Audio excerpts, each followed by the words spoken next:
879 people between ages 200 and 209 receiving Social Security. 866 for age 210 to 219. 1,000 people from age 220 to 229. Let's see what. 200 to 209 years old.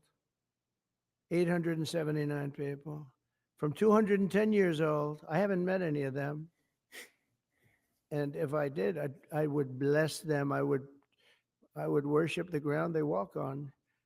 210 to 219 years, 866. From 220 years old to 229 years old, 1,039. And then you have two people from 240 years old to 249 years old, one person. And there's one person that's 360 years old. That's just that. And then where's the money being spent, right? Let's go into that for just a second. So that is the question. Where's the money being spent? Who's receiving that? Is that like a little oversight, or is that a ton of money collecting money from the Social Security? But like, how many times have we heard that, oh, Social Security is going to be insolvent by 2032, by 2036? But guys, like, now we're at the point where we could receive $5,000 each because of how much extra money we have, because of how much we've been wasting. What? Oh, here's the second part of that video. Where's the money being spent, right? Let's go into that for just a second. $520 million for a consultant on the environment. It's called Environmental, Social, and Governance.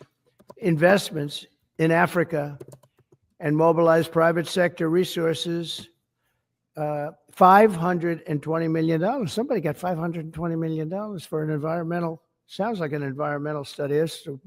I've always been one that paid a lot of money for my environmental studies, but I paid like $50,000, not $520 million. $520 million for ESG.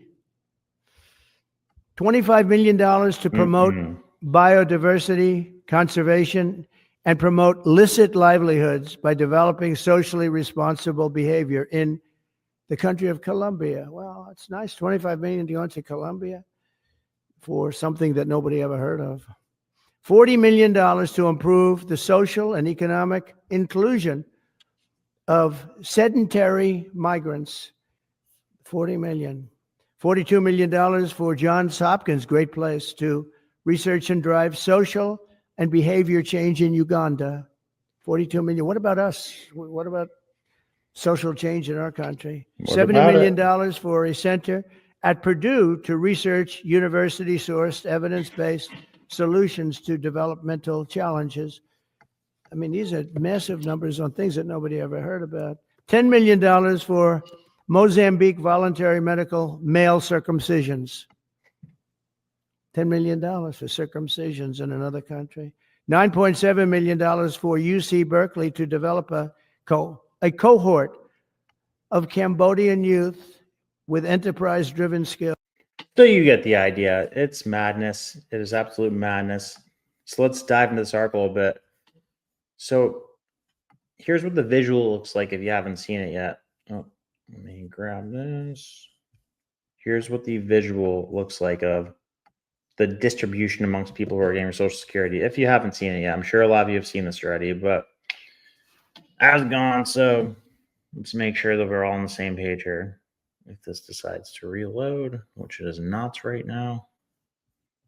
All right, so you see this chart here. You get the point. It's millions of people per age category above 100 years old, which there's not a lot of people above 100 years old, but there's millions of people that are listed as over 100 years old who are collecting Social Security. So let's see what Zero Hedge says about this.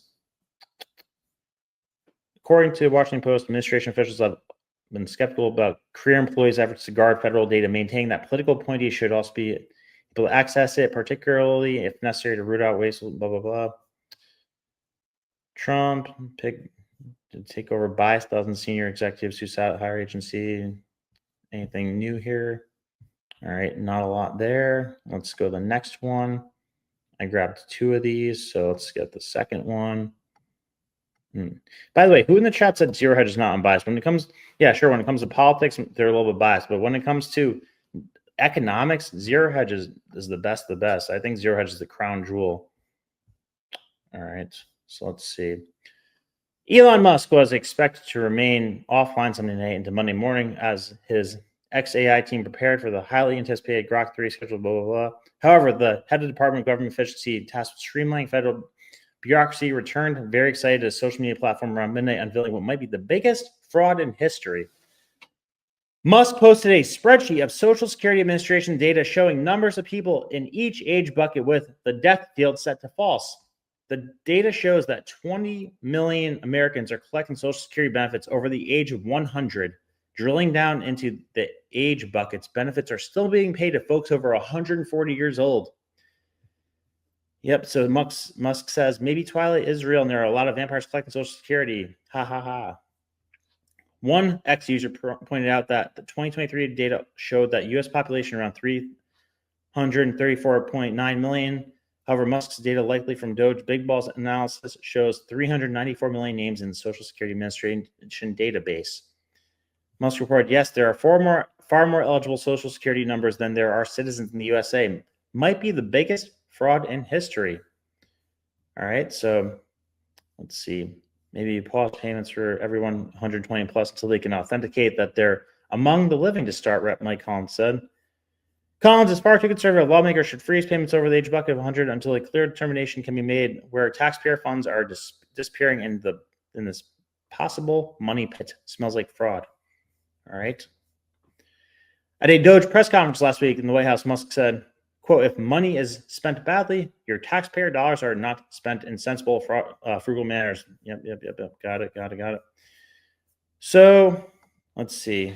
The debt clock is looking very interesting today. So I've been watching this thing for a long time, and this is the first time that it has a new metric on it. So it is showing how much money is being saved. Where is this thing? DOGE clock. $118 billion saved off of what is being wasted. That's in 1 month. So by the end of the year, this could be up to $1 trillion of money saved.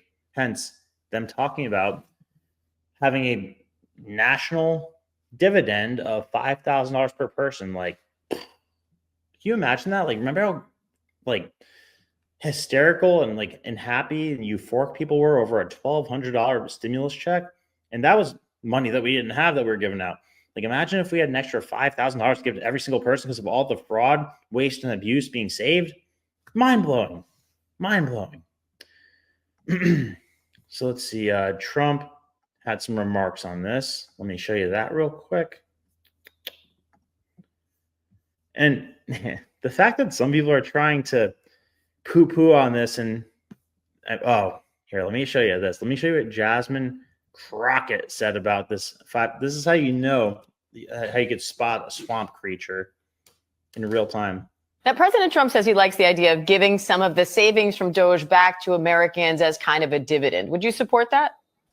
Listen, he's just telling a lie. He's not the one that had anything to do with the $1,200 refunds that people had during the midst of COVID. That was done by a Democratic House and Democratic Senate. Right now, what they're going to do is say, hey, we want to give you a refund, but Congress won't let us because they already know that there's just no money for that.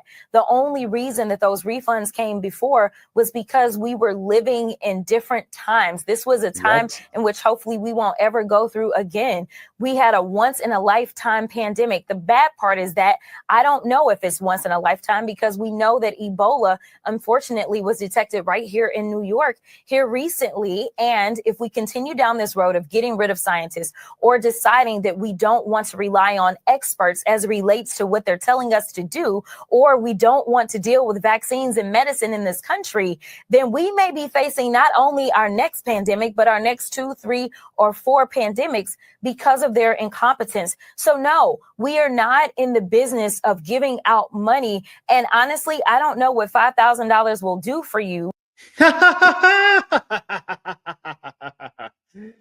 Oh my God. So I could literally go line by line with what she said there and make her look stupid. Probably 12 and 12 different statements that she said there. Misty, by the way, thank you. You're the best. Love you, Misty. So Jasmine Crockett says, we're not in the business of giving out money. Okay, what do you call welfare then, Jasmine Crockett? What do you call welfare? Huh? Okay. 2, what's $5,000 going to do for you? All right. Last time I checked, was it 80% of the population is living paycheck to paycheck? The average person makes what, $60,000 a year, and what's that? $3,500 to $4,000 a month. So, what is like an extra month and a half's worth of pay going to do for you? Quite a bit. Jasmine Crockett, who we actually found out was worth a couple $1 million a few weeks ago. We found out about her. So, as much as she tries to act like a woman of the people and that she's, you know, woke and for the working person, like bull freaking shit. Jasmine Crockett is no different than any other congressperson who, you know, takes bribes and kickbacks and does the insider trading. She's a little more ghetto than the average congressperson. I mean, maybe that's her strategy to try to seem more relatable, but like for you to say that what's $5,000 going to do for the average person? Like, are you insane? Are you that detached from reality? Like, I can't imagine that you were like rich going into politics. Maybe she was, but like for anybody to freaking say what's $5,000 going to do for the average person, like you must be insane. That should be political suicide right there. And then, oh man, Chuck Schumer's having like a full on hissy fit about this. Let me show you that one real quick. This stuff is just so crazy. It's so freaking crazy. All right. Here's Chucky Schumer saying swamp creature things. Hit that like button, guys. Like Miss D said, listen to Miss D.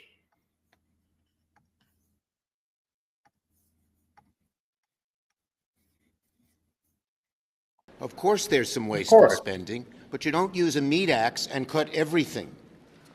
We need to look at each program. We need to go through Congress and see what's wasteful and move to eliminate it, and what's very not wasteful but very much needed. I'll give you one example. They went after community health centers in Medicaid. They're among the most efficient producers of health care we have, yet they tried to eliminate them. It makes no sense. They're just using a meat axe and cutting everything, including many things that American families need, want, and approve of. You notice how they decide on these terms and just like run wild with them? Like they obviously came up with the term meat axe, right? And they're like, oh, he's using a meat axe, and like we need a scalpel for this. They didn't even say scalpel. I'm sure they'll get that from the think tank soon. But I mean, the notion of going through each of these things like piece by piece, like just doing it the way that they're doing it right now is like probably a 10-20 year process because of how much stuff there is. Like, you think we're gonna try to go through Congress and do all this slowly line by line, Chuck? No. Like, people overwhelmingly are happy about this. So just move over to the side, get out of the way, because you've had the reins for like 15 years, Chuck. All right. And the people are disgusted, repulsed, furious at what you've done. So nobody wants your input on this. If you enjoyed the short clip, click right here to watch the full episode, and remember to subscribe to the channel. God bless.